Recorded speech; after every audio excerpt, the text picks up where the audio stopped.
जो भगवान का बनाया हुआ मकान है, किसी भी ठेकेदार से, इंजीनियर से, बिल्डर से, किसी भी वैज्ञानिक से, पंडित मुल्ला पुजारी से कहो कि मेरे बेटे को आप 5 महीने 4 महीने में बना करके माँ के पेट में बाहर निकाल दो, तो कोई निकाल सकता है? कोई नहीं निकाल सकता। 9 महीने तो माँ के पेट में घुल के लटकना ही पड़ेगा। और उसके बाद में जब बाहर निकलोगे तो कितनी तकलीफ होती है मालूम? कहा जन्मत मरत दुसह दुख हुई।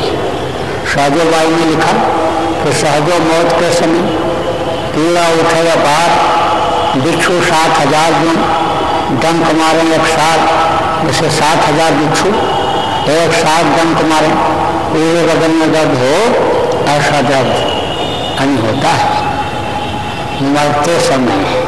और जन्मते समय कम दर्द होता है। दर्द अगर न होता तो बच्चा बोलता क्यों? आज तक कोई बच्चा हंसता हुआ पैदा हुआ? आज तक के कोई बच्चा हंसता हुआ पैदा ही नहीं हुआ। तो रोते हुए पैदा हुए? अब आज उस बात को समझो कि रोते हुए क्यों पैदा होती? क्योंकि तकलीफ होती है। क्यों तकलीफ होती है भी बता दूं। देखो, बच्चा जो पैदा होता है नंगा पैदा होता है। कोई सूट बूट पहन के आज तक पैदा हुआ? सर्दी बनियान पहन के पैदा हुआ? चाहे औरत हो, चाहे लड़की हो, चाहे लड़का, सब नंगे पैदा होते हैं। ये हवा और ये गर्मी और ठंडी जब नंगे बदन में लगती है तो इतना तकलीफ होती है, इतना दर्द होता है बदन में कि सैकड़ों फीट बदन में चुभो, उतना दर्द नहीं जितना दर्द यह हवा और गर्मी ठंडी जब बदन में लगती है तब दर्द होता है। दूसरा कारण क्या है बच्चे का रोने का?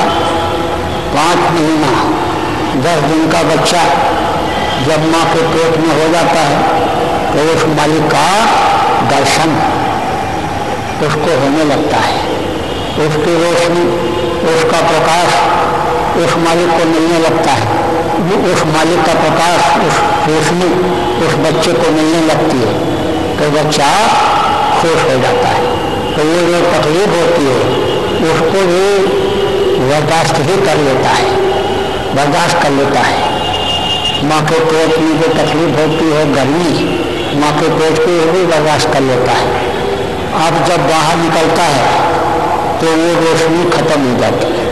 वो आवाज़ जिसको अनहद मारी गैबी आवाज़, खुदाई आवाज़ कहा गया, वो बंद हो जाती है। और जब बंद हो जाती है तब रोता है, कहाँ कहाँ कहाँ कहाँ कहाँ कहाँ कहाँ पहुँच गए, कहाँ पहुँच गए। तो जन्मत मरद दूसरा दुख हुई। अब आप उस बात को कि रोते हुए पैदा हुए और रोते हुए जिंदगी बिताए, रोते रोते चले जाते हैं। जब पैदा हुआ तब रोए,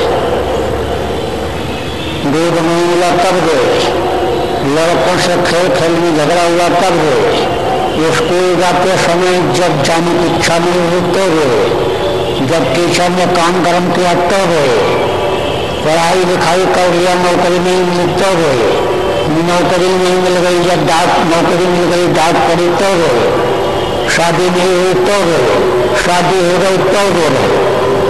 बस रोते रोते जिंदगी खत्म हो जाती है। तो कहने का मतलब यह है कि यह मनुष्य शरीर जो आपको मिला ये देव दुर्लभ शरीर है और ये शरीर अगर दोबारा फिर जल्दी मिलने वाला नहीं है। और यह साधना का घर पूजा का मंदिर है। अब की बार अगर छूट गए तो दोबारा फिर जल्दी मिलने वाला नहीं है। और मनुष्य शरीर अगर नहीं मिलेगा तो और किसी शरीर में ऐसा रास्ता नहीं है कि जिससे जन्म मरण से छुटकारा मिल जाए। इसलिए चेतने की जरूरत है। बहुत बार मनुष्य शरीर मिला, कितने सज्जे त्रेता द्वापर कलवे में बीत गए और अभी तक तो अपने घर लौट नहीं पाए। कौन से घर जहाँ कभी सूरज डूबता ही नहीं, जहाँ कभी अंधेरा होता ही नहीं, जहाँ गंदगी नाम की कोई चीज नहीं, कोई झाड़ू लगाता नजर नहीं आता, नाकदान नाली साफ करता जहाँ कोई दिखाई नहीं पड़ता। वो आपका घर, वो आपका देश ये मिट्टी और पत्थर का घर जिसको आपने अपना घर मान लिया, याद का घर नहीं। तो अब आज इस बात को समझ, वो अपने घर अभी तक पहुंचे ही नहीं, किरणों समय निकल गया, मनुष्य शरीर भी मिला लेकिन रास्ता बताने वाले नहीं मिले। बतक बतक सब भटका खाया और सदगुरु जिनको राह न पाया, मगर सदगुरु का रास्ता नहीं मिल सकता है। अब आप इस बात को समझो कि संत हर युग में रहे, संत कहा गया, लेकिन संत नाम अलग होता है और संत का दर्जा अलग होता है। जैसे हमने अभी आपको याद दिलाया था कि जो अन्य ऊंचे स्थान के वासी होते हैं, उस मालिक के स्थान से आए हुए होते हैं, तो वो संत कहलाते हैं। उस मालिक की जिनको जानकारी होती है वो संत कहलाते हैं। तो संत सदगुरु जब मिलते हैं तब इस जीवात्मा का कल्याण होता है, तब ये अपने घर अपनी वतन पहुँचती है। अब आज इस बात को समझो कि भाई गुरु और सदगुरु, संत सदगुरु में अंतर क्या होता है। देखो, जिसकी जानकारी जहाँ तक की होती है वो वहाँ तक का रास्ता बतलाता है। जैसे कोई 5 दर्जा पढ़ाने वाला मास्टर होता है, कोई 8 पढ़ाता है, कोई 10 पढ़ाता है और कोई 16 को पढ़ाता है।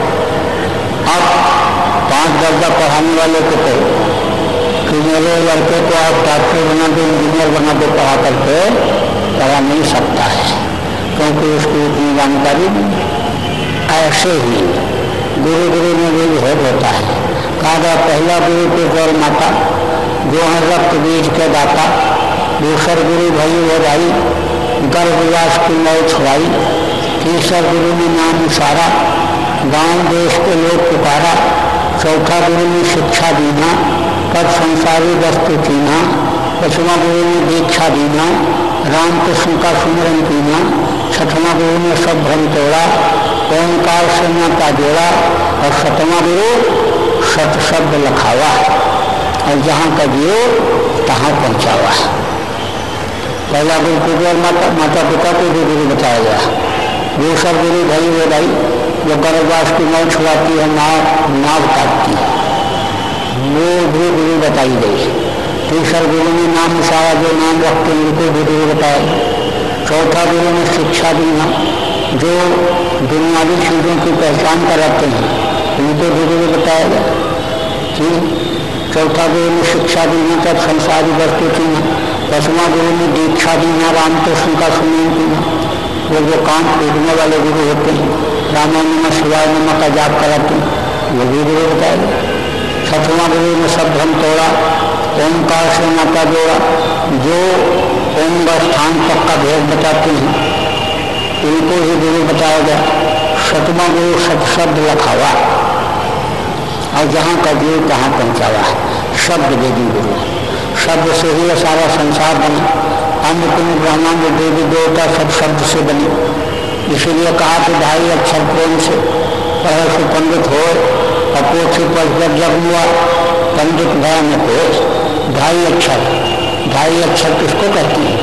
सा आधा बा और दा शब्द, शब्द से ही सारा संसार बना। अन्नपूर्ण ब्रह्मांड देवी देवता सब शब्द से बने। शब्द जब खत्म हो जाता है तो दुनिया संसार में कुछ नहीं बचता है, खिंचाव हो जाता है, एकदम से वो सब सिमट जाते हैं। देवी देवता भी चटाई की तरह सिमट लिए जाते हैं, ब्रह्मपाल ब्रह्मलोक के देव भी चटाई की तरह से सिमट जाते हैं। तो सतवा गुरु सत शब्द लखावा जो सब शब्द का भेद बताता है वो सदगुरु कहलाता है।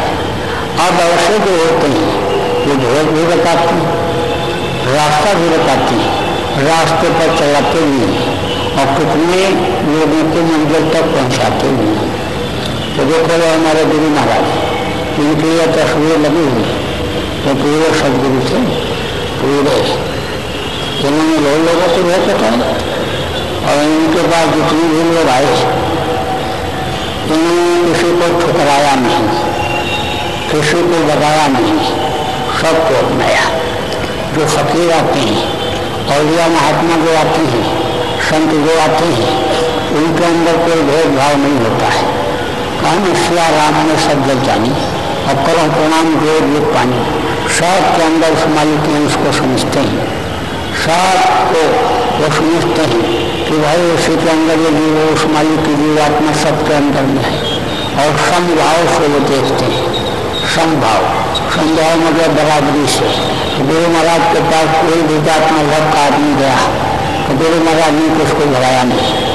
ये नहीं देखा अन्य बहुत अमीर है, पढ़ा लिखा अनपढ़ है, ये कुछ देखा नहीं। जो भी जिज्ञास बन करके गया सबको रास्ता बताया, और रास्ता बताया ही नहीं, रास्ते पर चलाया भी, और रास्ते पर चला करके मंजिल पर गुरु महाराज ने पहुँचाया। कितने लोगों को पहुँचा दिया। अब वापस उस मुक्त लोक में, उस दुख के संसार में आने वाले नहीं, क्योंकि यह है दुखों का संसार। यहाँ कोई सुखी है, यहाँ कोई सुखी नहीं, यहाँ सब दुखी है। देखो व्यापार करने वाले भी दुखी, और आप देखो काश्तकार भी दुखी, और नौजवान भी दुखी। आप देखो जितने भी लोग हैं सब के सब दुखी हैं। अंतर से अगर पूछो तो शांति लोगों को मिल ही नहीं रही है। अब उसका कारण क्या है? लोगों का खान पान बदल गया, आहार विहार व्यवहार लोगों का बदल गया, लोगों को लोगों के विचार भावनाएं बदल गई, लोगों का आंख का पानी खत्म हो गया, शरीर से हीनता का हमला हो गया। तो दुखी तो होंगे। जब प्रकृति के कुदरत के बरखिलाफ इंसान काम करेगा और कुदरत सजा देगी तो कोई सुखी रह सकता है? तो न राजा को शांति, और न रैयत को शांति, और न पूंजीपति को ही नींद आएगी। तो दुख के संसार से गुरु महाराज ने कितने को त्याग कर दिया। संत जो होते हैं वो बाहर से भी मदद करते हैं और अंतर से भी मदद करते हैं। देखो गुरु महाराज ने जब अपना सत्संग का कार्यक्रम शुरू किया तो सबसे पहले नाम को जगाया। देखो नाम दो तरह का होता है, एक वर्णात्मक नाम होता है और एक होता है ध्वन्यात्मक नाम। ध्वन्यात्मक नाम से ही यह सारी सृष्टि बनी हुई है। अन्नपूर्ण ब्राह्मण देवी देवता सब ध्वन्यात्मक नाम से जुड़े हुए। और वर्णात्मक नाम किसको कहते हैं? जो मुँह से लिया जाता है। त्रेता में राम नाम को राम ने जगाया। अब राम नाम को जब जगाया नहीं तो राम नाम में इतनी शक्ति आई। यह आपको याद होगा जब लंका को विजय प्राप्त करने के लिए जा रहे थे तो उस समय पर समुद्र में पुल बनाने की जरूरत पड़ी थी, तो पत्थर पर राम राम लिख करके समुद्र में डाला गया था। सारे पत्थर तोड़ लिए। राम नाम में इतनी शक्ति थी। जब त्रेता समाप्त हुआ, द्वापर आया तो कृष्ण नाम में शक्ति लगी। कृष्ण कृष्ण जहाँ पर पुकारा, कृष्ण वहाँ पर खड़े हुए। द्रौपदी को कारागृह के कितने ऐसे गुरुओं के उदाहरण मिले। त्रेता और द्वापर के पहले सतयुग था तो सतयुग में गुरु की पूजा होती थी। गुरु नाम में शक्ति थी और गुरु नाम के लोग जब लेते थे तो लोगों को फायदा होता था। उसी गुरु नाम को हमारे गुरु महाराज ने जगाया और गुरु के पहले जय लगाया। जय माने जयमान। जयमान किसको कहते हैं? जो हमेशा रहता है। हमेशा कौन रहता है? हमेशा गुरु रहते हैं। का गुरु गुण धर्म विचारा न कोई, और जो निरंतर शंकर समझे, चाहे ब्रह्मा या शिव के समान कोई होगा, लेकिन बगैर गुरु के पार नहीं हो सकता। वेदव्यास के लड़के सुखदेव जब साधना करते थे और विष्णु लोक के दरवाजे पर पहुंचते तो वहाँ से वापस कर दिए जाते थे कि तुमने गुरु नहीं किया, गुरु नहीं किया, इसलिए तुम आगे नहीं बढ़ सकते हो। और पिता से कहते, पिता से क्या कहते कि पिताजी आगे नहीं बढ़ने दे रहे, तो जब विद्यास कहते कि फिर तो गुरु कर ले। तो ये जिन्होंने पूछा किसको गुरु बने, तो बोले राजा जनक को। तो उन्होंने कहा राजा को गुरु बने? बोले हाँ, राजा होते हुए भी उस समय वो विजयी। विजयी किसको कहते हैं? तो शरीर में रहो, लेकिन इस शरीर को जीवात्मा को निकाल करके ऊपरी लोकों में लेकर के चले जाओ, तो शरीर रहते हुए भी उसमें कोई हरकत नहीं रहती है, तो वो विजयी कहला जाती है। तो वो ताकत उनके अंदर में थी। उस वक्त के वो महात्मा थे, राजा होते हुए भी राजा जनक महात्मा थे। तो उन्होंने कहा कि उन्हीं को राजा जनक को तुम गुरु बना लो। तो उसको अहंकार था किस पर? अपनी साधना पर, क्योंकि उस वक्त की साधना कठिन थी, मेहनत करनी पड़ती थी। पहले के समय में अष्टांग योग हठ योग कुंडलिनियों को लोग लगाते थे, बहुत मेहनत करते थे। अब वो नहीं करने को रह गया, संतों ने उसको सरल किया, उस वक्त पर बहुत सरल हो गया। और ये विधि अभी आपको बताई जाएगी। तो पहले बड़ा कठिन था, तो उसको हो गया अहंकार अपनी शुद्धि पर। तो कहा गया ना, करा कराया सब गया, जब आया अहंकार, अहंकार हो जाता है तो करा कराया सब चला जाता है। तो हो गया सुखदेव को अहंकार। तो उन्होंने कहा हम राजा को गुरु नहीं बनाएंगे, और मैं ब्राह्मण और वो क्षत्रिय, तो क्षत्रिय को कैसे मैं अपना गुरु बनाऊंगा? उनको गुरु नहीं बना सकता। तो वेदव्यास ने कहा सुखदेव से, ये समय को तो मौजूदा संत यही, अब ये जाएं और उनका चमक दमक देखें जममहल का। तो लोग हम निंदा करते हैं कि भोग में योग कैसे हो सकता है, कैसे योग हो सकता है, तो निंदा करते हुए चले। तो एक दिन क्या हुआ कि नारद ने देखा कि इसकी साधना तो सब खत्म होती जा रही निंदा करने में। क्योंकि निंदा करने से क्या होता है? निंदा करने से जो पाप कर्म होते हैं वो उसके तो धुल जाते हैं, और जिसकी निंदा करो उसके तो धुल जाते हैं, और उसके जो है कर्म निंदा करने वाले के ऊपर आ जाते हैं।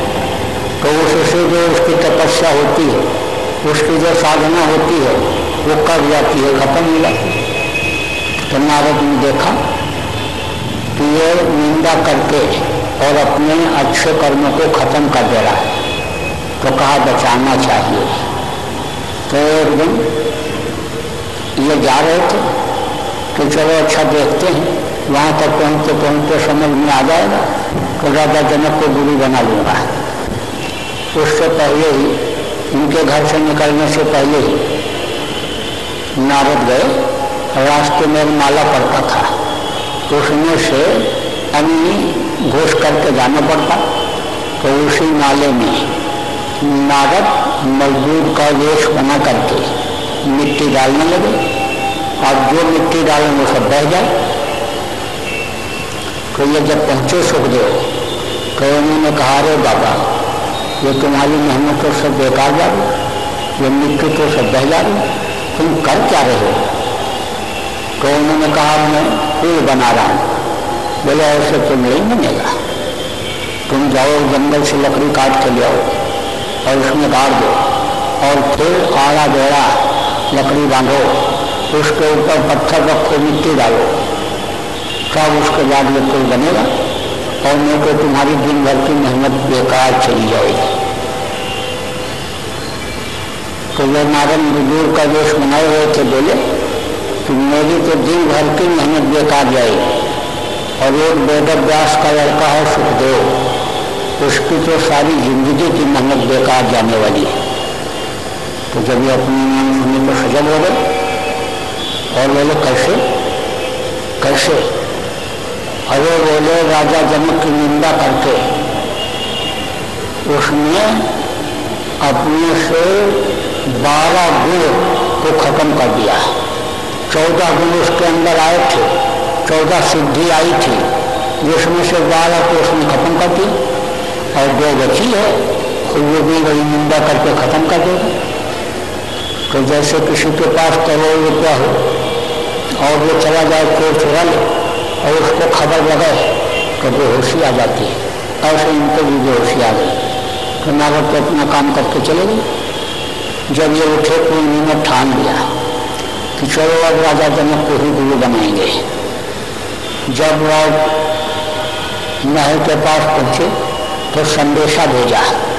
उस वक्त पर महात्माओं के पास जब राजा जाते थे, राजा के पास जब महात्मा जाते थे तो संदेशा भेजते थे और राजा आता था, स्वागत करके उनको ले जाता और बढ़िया से उनका सम्मान करता, खिलाता पहनाता, उनको रखता और फिर दक्षिण दे करके विदा करता था।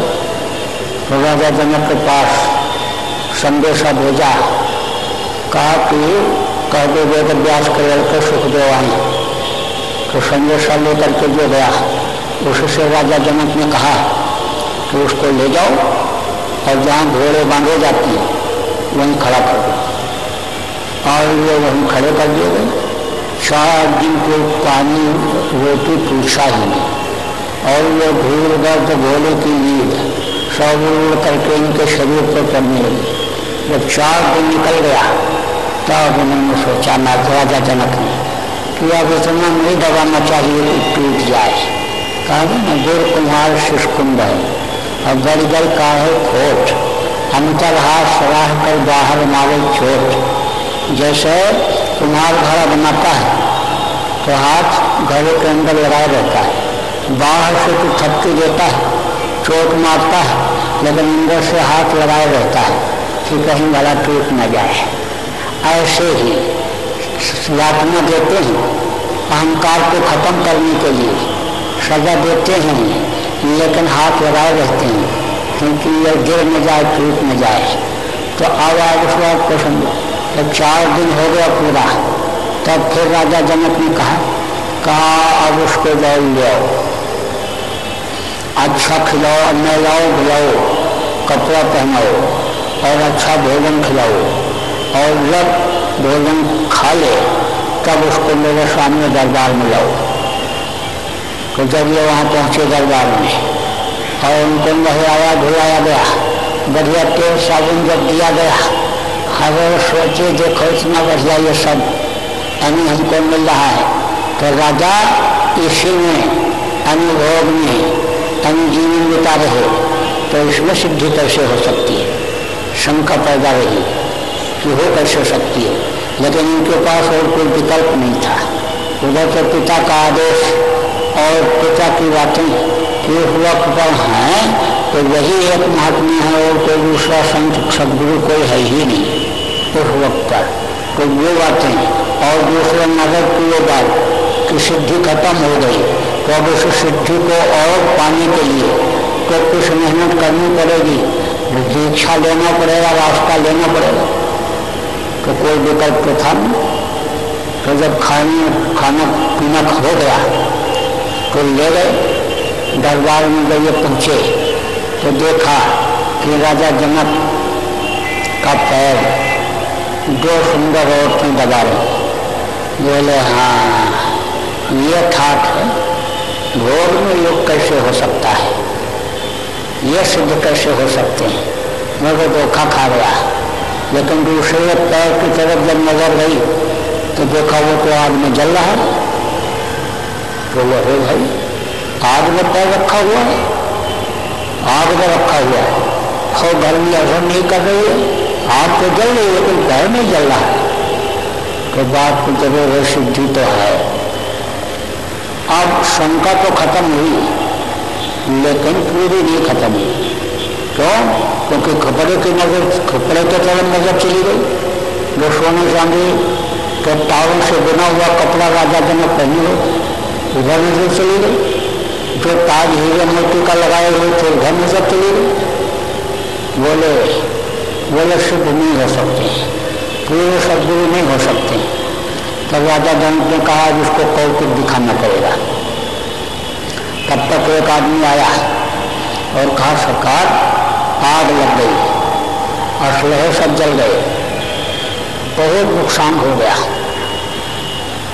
तब तक दूसरा आदमी थोड़ी देर के बाद आया और कहा खजाना भी जल गया और सरकार देखो ये आपको आपके बिल्कुल बाद महल तक आ गई। ये देखो बिल्कुल यहाँ अभी अंदर आने ही वाली है सरकार, ये देखो। बोले अच्छा मालिक की मौत, मालिक की मौत, मौत पर परमात्मा हमेशा रहते हैं, हमेशा गुरु की मौत पर। और जो मालिक की मौत पर रहता है, जो भगवान जिसको अल्लाह ताला पाक परवरदिगार कहा गया, जो उसकी मौत पर रहता है वो उसके लिए अच्छा ही करता है, वो उसके लिए खराब कभी नहीं करेगा। क्योंकि सकल जीवों में मुझ जाया और सब पर मोर बराबर गाया, सब पर बराबर रखता है। लेकिन जब उसको लोग भूल जाते हैं, उसको जब याद करना भूल जाते हैं, तब लोगों को दुख झेलना पड़ जाता है। तो आप उस बात को समझो, तो मालिक की मौज पर रहते थे, मेरे मालिक की मौज। तब तक लपट अंदर आने लग गई। जब देखा सुखदेव ने तो लपट अंदर आ रही है, तो अपनी लपटी उठाए और कमंडल और चल पड़े। पकड़ा राजा जनक ने उनको और कहा कि अपनी यह कुंडली और ये लपटी इसको बचाने के लिए भग रहा है, मेरा तो सारा राज्य जल गया और मैं उठा कर भी नहीं। तो बोल क्या भी तू है कि नहीं है? तब उनकी शंका खत्म हुई। बोले नहीं क्या भी आप हैं। लेकिन जब उधर देखा झाड़ खमोश लगा हुआ है महल में ऊपर, जब देखा तब बोले कुछ भी हो, लेकिन उस महल में और उस थाप में योग नहीं हो सकता। अब बोले इसके अंदर अभी शंका रह गई। तो सिपाही को बुलाया, मैं कहा जा मैनेजर को बुला लिया, मंत्री को। और मंत्री आ गए। मंत्री से कहा कि दुकानें बढ़िया लगवा दो, सजावट करवा दो, जगह जगह रासलीला रामलीला होने लग जाए, बढ़िया बढ़िया सुंदर देश जगह जगह पर लगवा दो, सजावट करा दो। रात भर में ये क्रिया हो जानी चाहिए, ये काम हो जाना चाहिए। रात भर में सब सजावट करवा दिया। सुबह जब हुआ तब इनको फिर बुलाया और सिपाही से कहा कि ले जाओ इनको, दिखाओ बाजार, बाजार घूम करके फिर आएंगे। इनसे कहा सुखदेव से कि देखो ये दूध का प्याला है, उसको अपने हाथ पर रख लो और जाओ बाजार देख करके आओ। सिपाही से कहा देखना अगर एक बूंद भी दूध का प्याले में से नीचे गिर जाए तो नहीं उनका कत्ल कर देना, यहाँ पर मत लाना। और इन्होंने दौड़ते दौड़ते उठाए प्याला और लेकर के गए, पूरा बाजार घूम करके आए। तब राजा जनक ने कहा आपने देखा, अरे ऋषिराज आपने देखा हमारी जनता ने आपके स्वागत के लिए कितना बढ़िया बाजार बनाया, आपने देखा? बोले मैंने देखा तो, मैं गया तो, लेकिन देख कुछ नहीं पाया। राजन सच पूछो तो मैं कुछ भी नहीं देख पाया।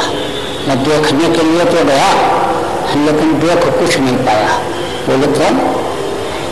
बोले इसलिए कि मेरा मन दूध में लगा हुआ था कि एक बूंद दूध नीचे गिर न जाए और मेरा कत्ल हो जाए। तब राजा जनक ने कहा, राजा जनक ने तब कहा जैसे तुम्हारा मन दूध में लगा रहा है ऐसे मेरा मन हमेशा उस मालिक में लगा रहता है। मैं उसी में रमा रहता हूँ, उसको एक सेकंड भी नहीं भूलता हूँ कि कहीं ये माया का जो बाजार लगा हुआ वो कहीं मेरा मन में चला जाए, उधर में फंस जाऊँ। तो अब सोचो कि मुझको इस राजसी वस्त्र में और ये भोजन और इस महल में फंसाव कैसे होगा? तब चरण पर गिर पड़े, सूर्य चरण पर गिर पड़े और बोले अब मेरी सारी शंका खत्म हो गई, अब आप हमको शरण में ले लीजिए और हमको नाम बख्श दीजिए। तब उन्होंने नाम की बख्शिश की, नाम उनको दिया और वही बोध करा दिया, वही बोध करा दिया, वही दया कर दिया और वही उनकी दिव्य दृष्टि खुल गई। जब लौट करके वापस गए, पहुंचे वेदव्यास के पास, अपने पिता के पास, तो पिता ने पूछा, कहा गुरु मिला? बोले मिले।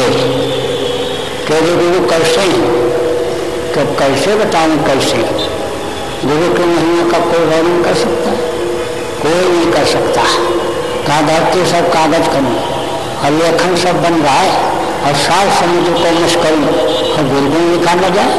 धरती को कहा गया कागज बना दिया जाए, धरती को कागज करूँ लेखन सब बन रहा है और जितने भी पेड़ हैं उनको लेखनी कलम बना दिया जाए और 7 समुद्र में शाही भेज दी जाए, लेकिन गुरु की महिमा का वर्णन ही नहीं किया जा सकता। तो चुप रहे। तब वेदव्यास ने कहा कि बोल, तेरा गुरु सूरज जैसा है कि चंद्रमा जैसा है? तब उन्होंने कहा हाँ तो सूरज ही जैसे। प्रकाश कोशिश उस तरह से देते हैं, लोगों का जीवन दान उसी तरह से करते हैं जैसे सूरज करते हैं, लेकिन इन सूरज में तपन है, गुरु में कोई तपन नहीं है। शीतलता उसी तरह से है, चंद्रमा की तरह से ही है, लेकिन चंद्रमा में दाग है और गुरु में कोई दाग नहीं। तब उन्होंने कहा वेदव्यास ने कि अब तो कितनी भी राज्य सूर्यलोक, चंद्रलोक, ब्रह्मलोक, पार ब्रह्मलोक में जा, अब तेरे लिए कोई रुकावट नहीं है। तो कहने का मतलब यह है कि वेदव्यास जैसे गुरु भी विष्णुलोक वेदव्यास जैसे बेटे के अन्य सुखदेव भी विष्णुलोक में नहीं जा पाए, उनको गुरु करना पड़ा। तो गुरु हमेशा वो धरती पर रहे, इसलिए गुरु महाराज ने जय लगाया। जय माने जयमान, या माने जो, या माने जो हमेशा ही धरती पर रहे, जयमान माने जो हमेशा ही धरती पर रहे। गुरु हमेशा ही धरती पर रहते हैं। और जो माने देने वाला, जो सच्चा गुरु समर्थ गुरु होता है वो देता ही है। लेता क्या है? जो कोई लेने को न तैयार हो, तत्व की गठरी बोले कर्म, वो अपने ज्ञान अग्नि के द्वारा जलाते हैं, खुद शरीर पर भी भोगते हैं। तो हमारे गुरु महाराज इतने लोगों को नामदान दिए, इतने लोगों के कर्म को उन्होंने लिया और जलाया और शरीर पर भी भोगा। तो जितना इस धरती पर जितने भी संत आए, अरे आज तक किसी ने उन कर्मों को जीवों को नहीं लिया था, तो कुछ शरीर के ऊपर भी लेकर के भोग लेते। यही कारण रहा कि गुरु महाराज के 4-6 साल अंतिम समय के शरीर के लिए कष्टदायी रहे। और उस बात को समझो कि जो गुरु होते हैं, सभी लोग गुरु होते हैं, जिनकी व्याख्या की गई वो है नाम प्रकाश का और गुरु कही अंधकार, वो है नाम प्रकाश का गुरु कही अंधकार और ताके कल बिना हुए से गुरु करतार। तो अब आज उस बात को समझो कि यह जय गुरु नाम सबसे पहले गुरु महाराज ने लोगों के लिए जगाया और कहा यह जय गुरुदेव नाम भगवान परमात्मा का नाम है। और परमात्मा का जय गुरुदेव नाम उन्होंने कहा कि मुसीबत के समय तकलीफ में आप जय गुरुदेव नाम बोलोगे तो आपकी मदद होगी, आपकी रक्षा होगी। लोगों ने इम्तहान लेकर देखा, परीक्षा लेकर देखा, जंगल में जा रहे डाकुओं ने घेर लिया, जंगली जानवरों ने घेर लिया, बचने की कोई उम्मीद नहीं है। जय गुरुदेव बोले और उधर से एक आदमी लक्ष्य दिए और लंबा चौंगा दिखाई पड़ा और जानवर उसी को देख करके बढ़ गए। जा रहे हैं उसे रास्ते में मधुमक्खियाँ छोड़ने लगी, तो मधुमक्खियाँ काटने लगती हैं तो बगल का ही आदमी छोड़ करके भग जाता है। कहता है कि अगर हम उनको छुड़ाएंगे तो हमको भी लग जाएंगे, क्योंकि मधुमक्खियाँ यही करती हैं, छुड़ाने वाले को भी लग जाती है। तो जब मधुमक्खियाँ छेड़ने लगी और आवाज़ लगाया, बुहार लगाया, कोई मदद करने वाला नहीं। तब उसने कहा भाई बाबा जय गुरुदेव जी महाराज के प्रचारक ये कहा करते कि मुसीबत के समय जय गुरुदेव बोलोगे तो मदद होगी, तो अब मुसीबत में पड़ गया, अब तो जान जाने वाली है, तो जय गुरुदेव बोलो।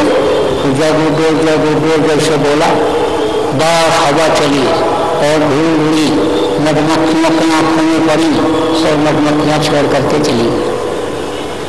आदमी नहाने के लिए गया, डूबने लग गया, तिनके का भी सहारा नहीं है।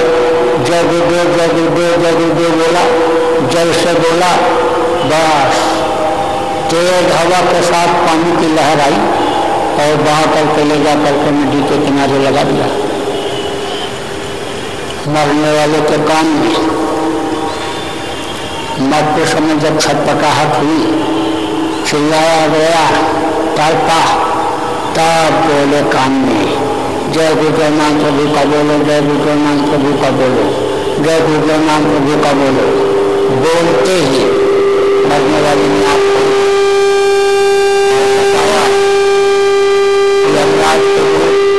भयंकर, जिनको मलक मौत कहते हैं, वो आ गए और वो परेशान करने लगे। और जैसे जब जो कान आवाज में पड़ी वो सब हट गए और बाबा जी आ गए। गुरु महाराज के बारे में बताया कि बाबा जी आ गए और उन्होंने यमराज के दूतों से हटा दिया, उन्होंने अन्य यमराज के दूतों से बचा लिया, यमराज के दूतों को हटा दिया। किसी ने कहा मैं उनकी गोदी में, किसी ने कहा मैं उनके साथ जा रहा हूँ। कई इस तरह से लोगों ने परीक्षा लिया, इम्तहान लिया। अब एक चीज आपको और बता दूँ, जय गुरुदेव नाम को जगाने वाले, जय गुरुदेव नाम का प्रचार करने वाले, ये गुरु महाराज तो हमारे चले गए, लेकिन जय गुरुदेव नाम में आज भी ताकत है, आज भी शक्ति है।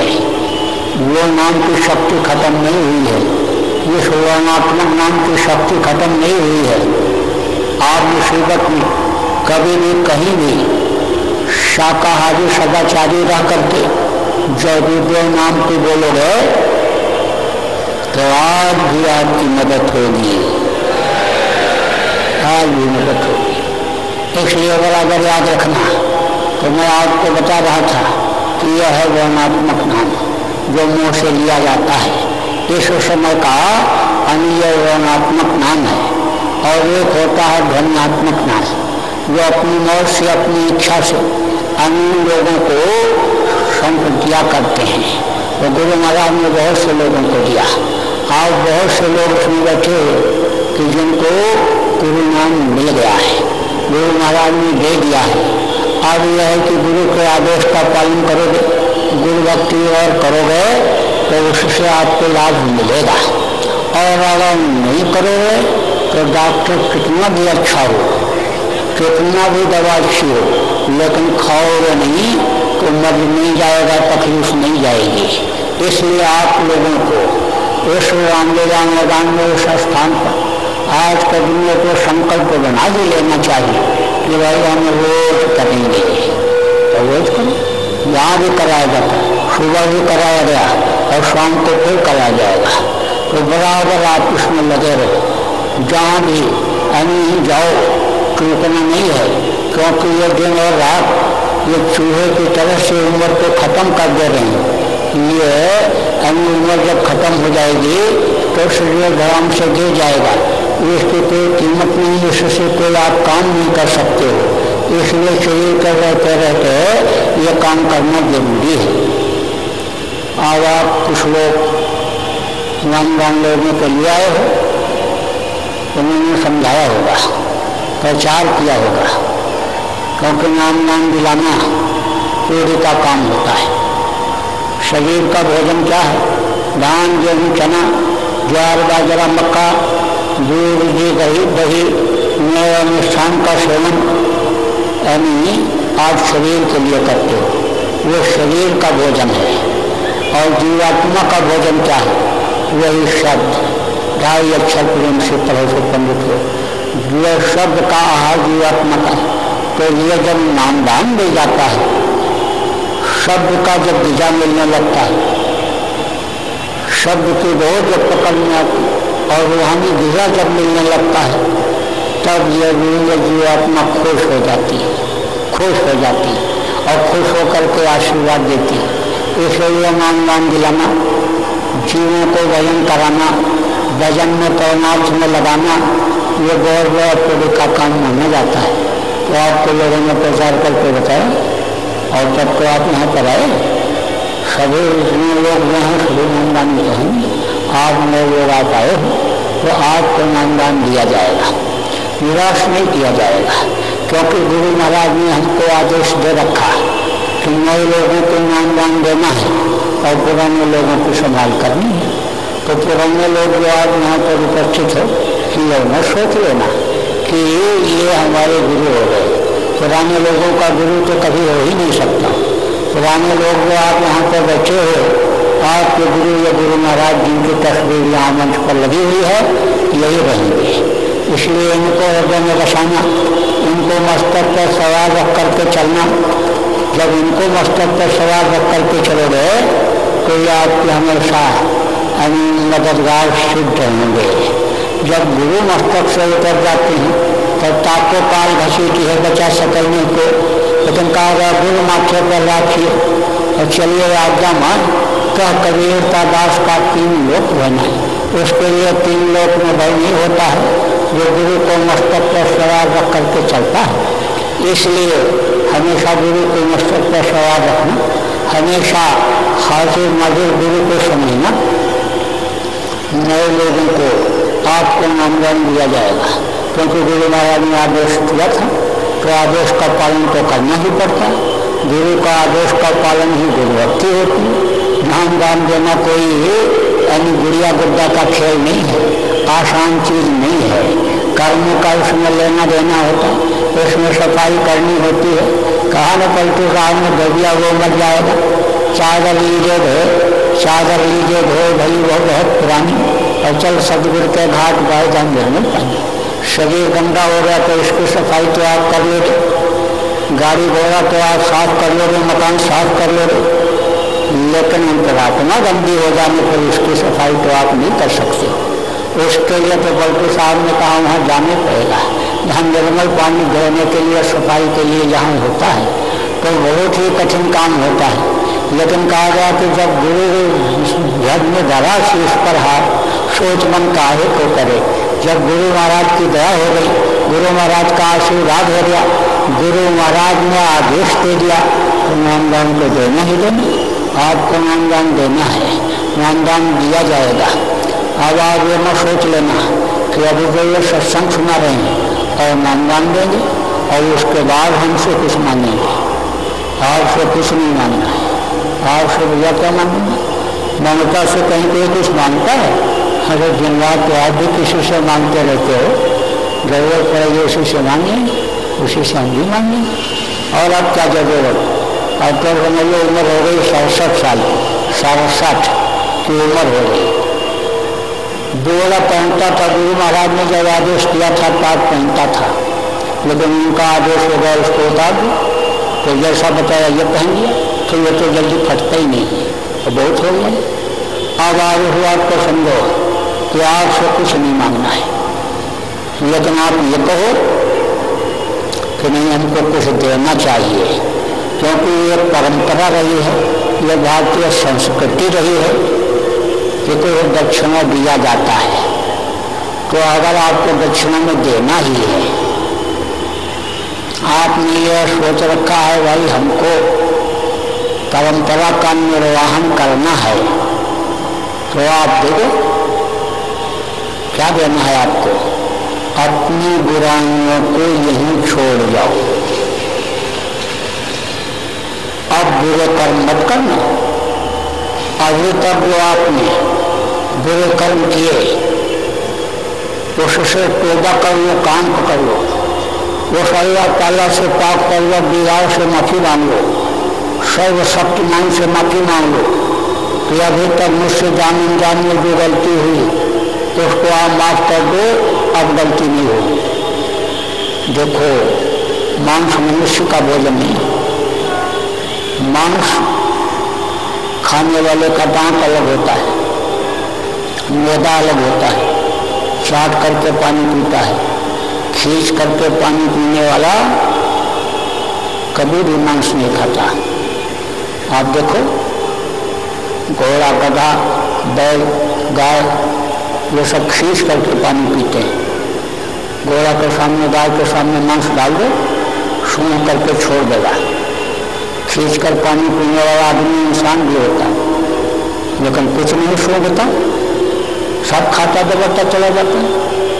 तो 84 लाख योनियों में सबसे श्रेष्ठ योनि किसकी है? मनुष्य की है। अब 84 लाख श्रेष्ठ योनि में अभी मनुष्य शरीर में बुद्धि विवेक से पूर्ण और इंसान अगर गलती करे तो वह सजा देगी कि नहीं? सजा देगी। जो जान करके गलती करता है उसको सख्त सजा मिलती है। अगर कोई वकील कत्ल करे तो जज कहता है तो तुमको मालूम है कत्ल करने को कितनी सजा होती है? सख्त सजा मिलती है। अब आप उस बात को समझो कि जानते हुए भी इंसान अगर गलती करे तो सजा का भागीदार बन जाएगा। जानवरों को तो रोजगार माती भी हो सकती है जिनको ज्ञान नहीं है, लेकिन जिसको ज्ञान है, जो बुद्धि से पूर्ण है, वो गलती करे तो मांस मनुष्य का भोजन नहीं है। मांस का भोजन मनुष्य का मांस मनुष्य का भोजन नहीं। मनुष्य का भोजन क्या है? जड़ वस्तु। जड़ किसको कहते हैं? जो एक जगह से दूसरी जगह आ जा न सके। धान गेहूँ चना ज्वार बाजरा एक जगह पर लग जाता है, वो अपने आप नहीं आ जा सकता। और चेतन कौन है? मनुष्य चेतन है। मनुष्य चेतन है।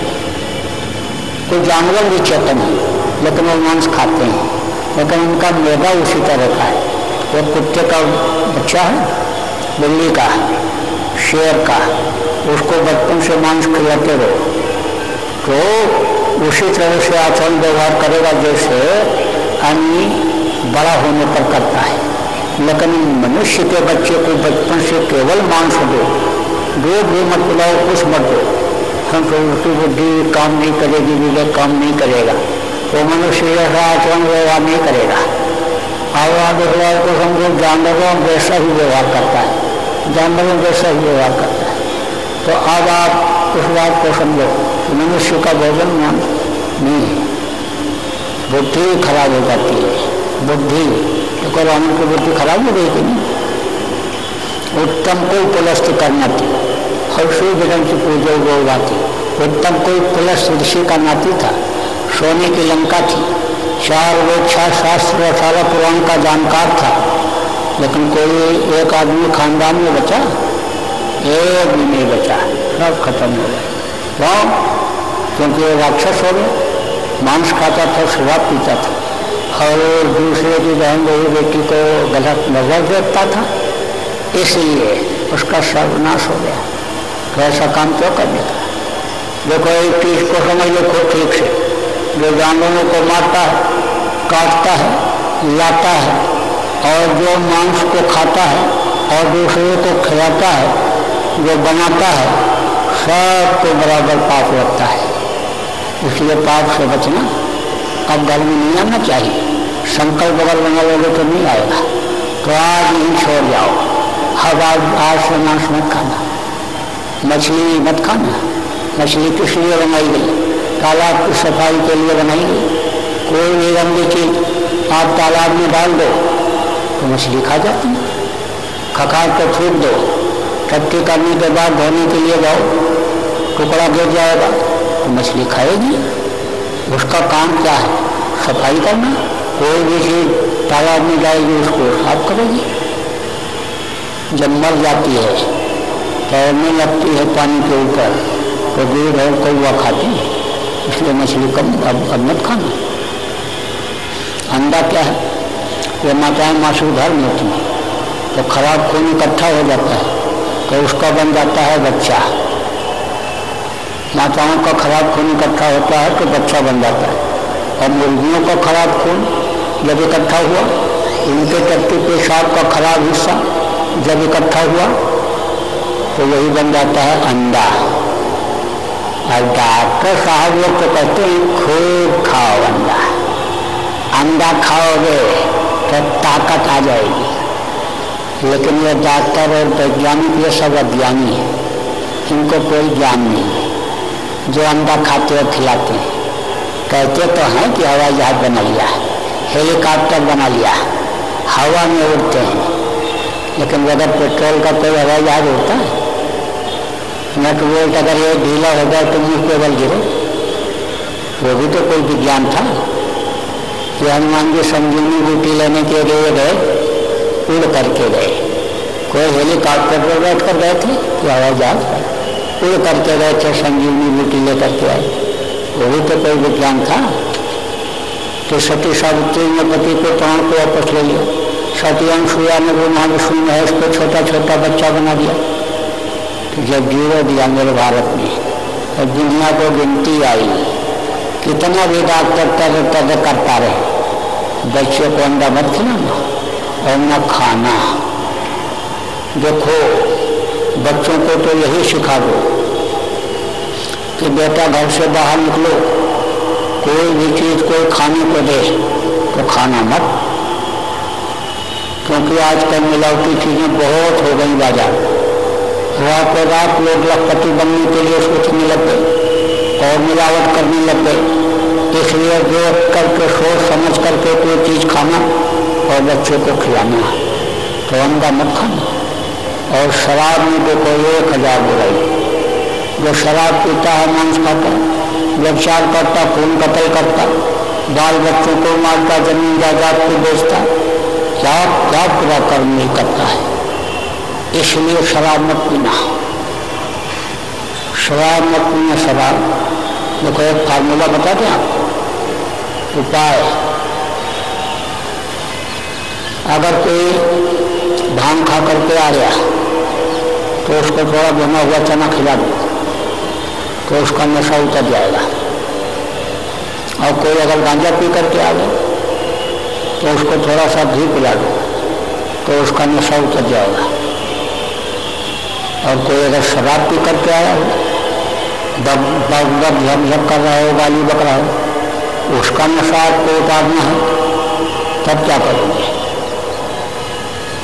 तब तो कुछ खोजना ही नहीं, न चना खोजो न घी खोजो।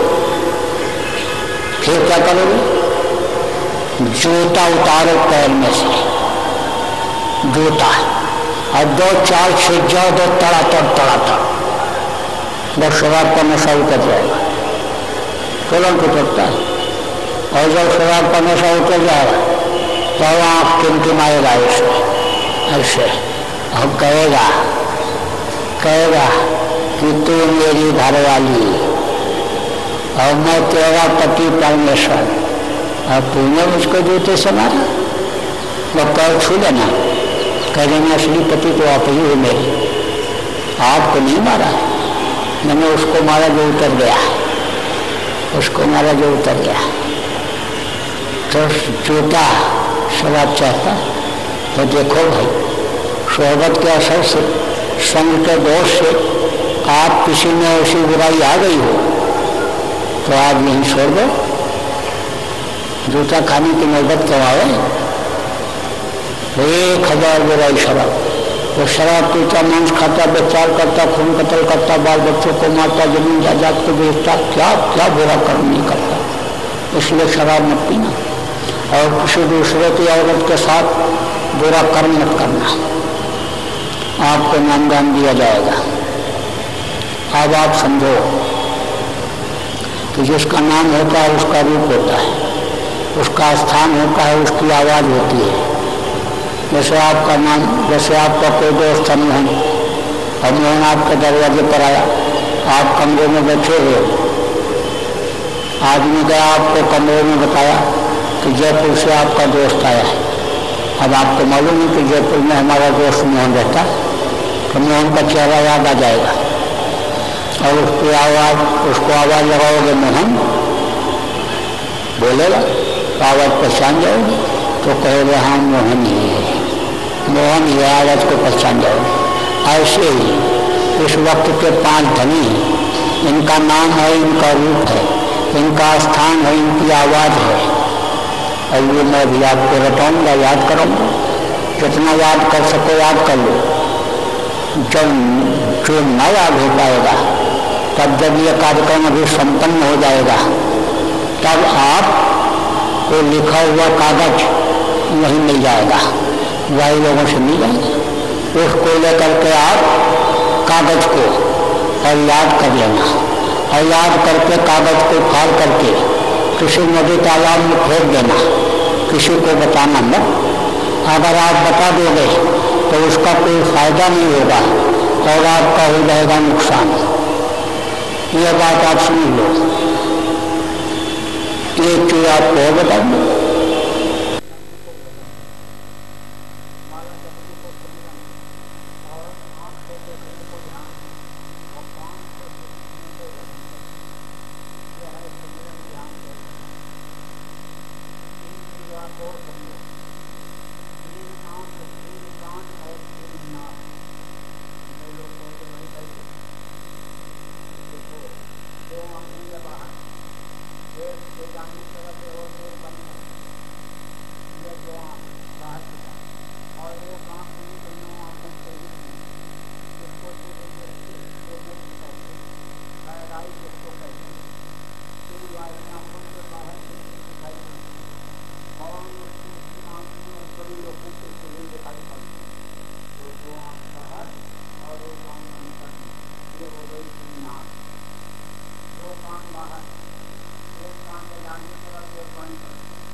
जो चल रहा है उसको आप बराबर चलाते रहो।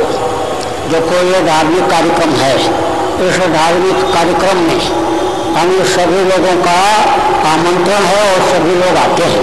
गुरु महाराज के पास भी हर तरह के लोग जाते थे और ये आज के शुरुआत में यानी यहाँ के उप मुख्यमंत्री मनीष सिसोदिया जी आए और उन्होंने अपनी सरकार की तरफ से और जनता की, दिल्ली की जनता की तरफ से आपको उनका स्वागत भाषण किया।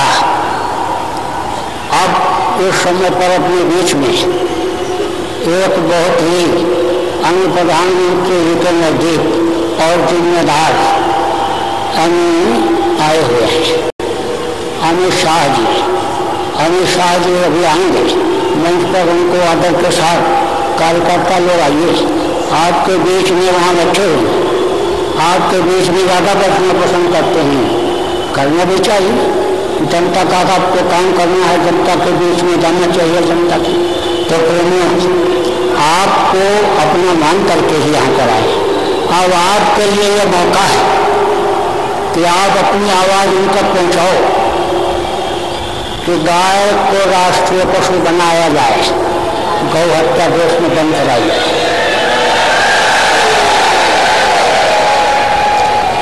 देखो यहाँ स्तंभ जब पकड़ में आ जाता है तो काम हो जाता है। तो हम ये चाहेंगे कि दो शब्द आपके बीच में हम गौ हत्या बंद करने के बारे में अमित शाह जी को बोल करके जाएंगे। अभी मंच पर आने वाले आएंगे आपके बीच में। माननीय अमित शाह महाराज जी का माल्यार्पण के स्वागत कर रहे हैं और हमारे एमपी साहब भी माल्यार्पण करके महाराज जी का अभिवादन कर रहे हैं। और अभी श्रीकांत शर्मा भी महाराज जी का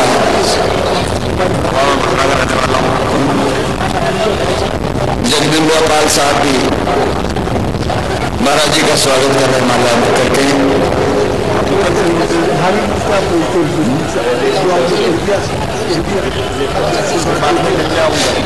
दिल्ली प्रदेश के अध्यक्ष बाबा जय गुरुदेव संगत के अध्यक्ष भी माननीय शाह का स्वागत कर रहे हैं।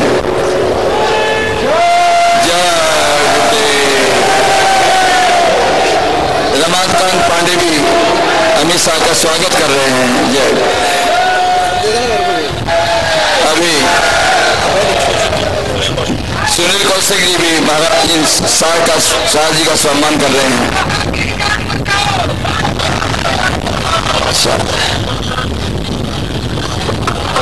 जो आपकी भावनाएं हैं उसको शुरू से भारतीय जनता पार्टी गौ माता की रक्षा और आंदोलन किया है और आज राष्ट्रीय अध्यक्ष जी आपके बीच में आए हैं।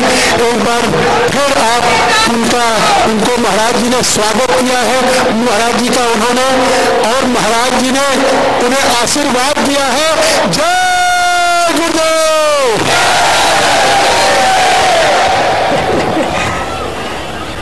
देखो, ये राजनीतिक पार्टी नहीं है यहाँ पर और न राजनीतिक कोई बात है, यह है धार्मिक मंच और यहाँ सबका स्वागत है। और आध्यात्म की जो बात बताई जाती है उसको सबको ग्रहण करना चाहिए, चाहे कोई पार्टी का आदमी हो और चाहे कोई हिंदू हो, चाहे मुसलमान हो, चाहे सिख हो, चाहे ईसाई हो। हमको किसी के बंधन में नहीं रहना है, बन के नहीं चलना है। हम तो अपने हिसाब से चलते हैं, हम तो सबका स्वागत सत्कार करते हैं। आपके मन में कोई ऐसी बात आए कि आप जो पत्रकार लोग हो या मीडिया के लोग हो, आप भी इस चीज़ को अपने दिमाग से निकालना। हम किसी के बंधन नहीं है, हम आत्मा तो नहीं है, लेकिन हमारे गुरु महाराज यानी संत थे, संत वो संत थे, हम तो उनके बंदे हैं। गुरु महाराज भी किसी के बंधन में नहीं रहे, हम भी किसी के बंधन में नहीं। आगे मत सोच लेना कि गोपाल साहब बोल करके गए कि भारतीय जनता पार्टी का नाम जो उन्होंने लिया, हमारे तरफ से कोई किसी के लिए कोई कुछ नहीं करना है। हमको सबको समान मानते हैं, ये चीज़ को तो हमको आपसे करना है। और हमसे जो प्रेम मोहब्बत बनाएगा और जो आपसे प्रेम मोहब्बत बनाएगा, आप उसके अपने आप हो जाओगे, आप उसके अपने आप हो जाओगे। जो आपका काम करेगा, आपका दिल जीतेगा, उनको जो आप हृदय में बसा लोगे, जनता उनको अपने हृदय में बसा लेगी। काम अच्छा होना चाहिए, किसी का भी काम हो। यहाँ पार्टी उसकी कोई बात नहीं है, कोई बात यहाँ पर नहीं। अमित शाह जी यहाँ पर आए और अमित शाह जी ने कहा भाई हम राजनीति नीति पर नहीं बोलते, ठीक है, राजनीति नीति पर आप नहीं बोलते। पाल साहब जो है बोल करके पार्टी का नाम लेकर के गए, इसलिए मैं इस चीज़ को आपके सामने एक क्लियर बोल रहा हूँ तो कोई हम किसी के बंधन में नहीं है। हम साधु देश में हैं, साधु का काम करते हैं, तो साधु किसी के बस में नहीं होते। तो ये चीज़ आप लोगों को दिमाग में न रहे, इस चीज़ को आप निकाल। काम आप करिए, जनता का काम करिए, जनता का दिल जीतिए, जनता आपकी होगी, आप जनता की होगी। बोलो जय गुरुदेव। अब देखो प्रार्थना होगी और उसके बाद ये कार्यक्रम संपन्न होगा और फिर शाम को ध्यान लगन होगा, सुबह शाम ध्यान लगन होगा। साधना कराना जरूरी है, साधना करके धरती को जगाना और लोगों को बचाना जरूरी है।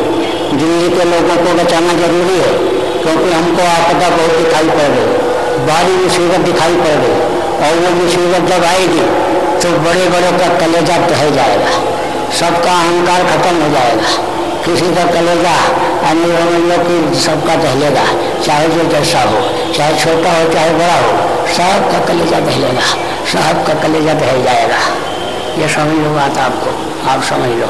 तो कुदरत है नाराज खड़ी और आगे तबाही बड़ी बड़ी आ रही है। तबाही बड़ी तबाही आ रही है, वो तो अभी मैं कल बताऊँगा। परसों भी अभी टाइम है, कल सुबह का सत्संग होगा और परसों का सुबह 10 बजे का भी होगा और फिर यह कार्यक्रम संपन्न होगा। तो बोलो जय गुरुदेव।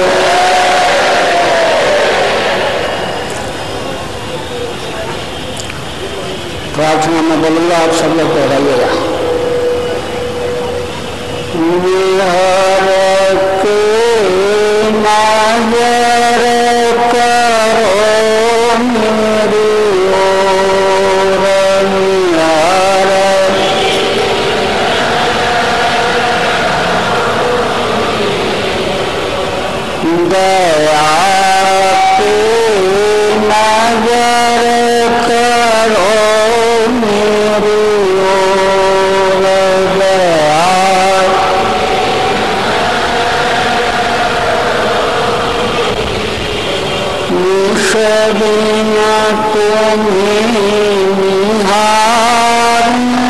सतगुरु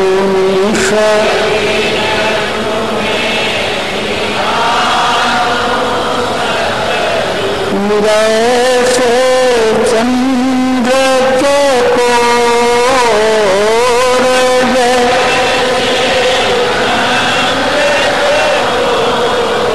गया की नजर करो मेरी ओर गया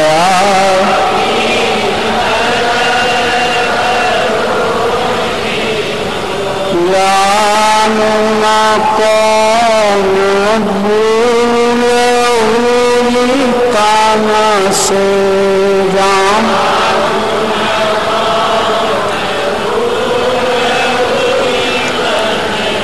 लियो हमसे मुख मोड़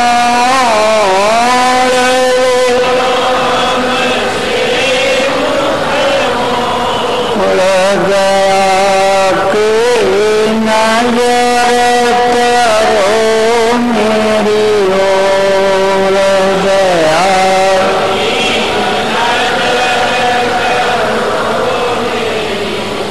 बालक जान चूक बिसराओ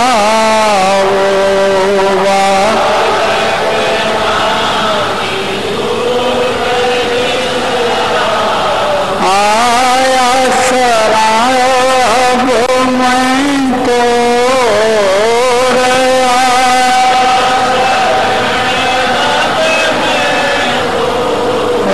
गया कि नजर करो मेरी ओर गया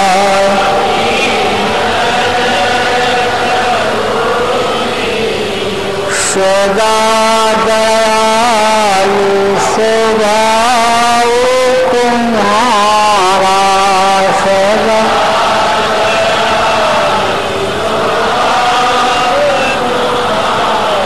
मेरी बोरिया कसब कठोर मेरे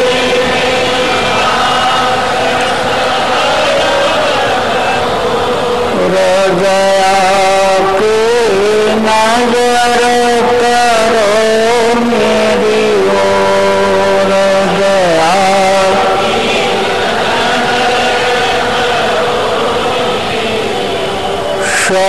शरणागत की लाज न राखो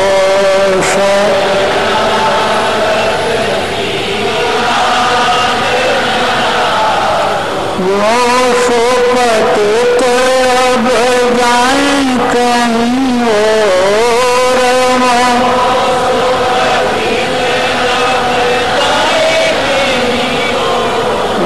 गया कि नजर करो मेरी ओर गया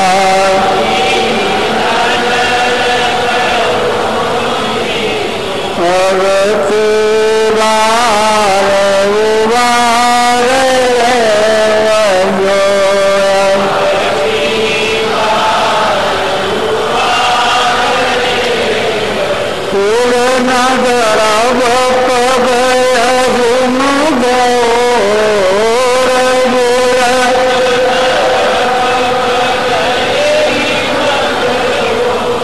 गया कि नजर करो मेरी ओर गया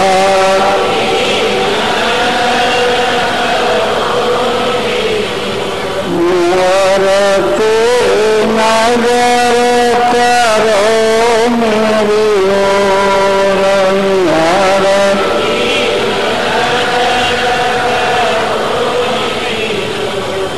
जय गुरुदेव।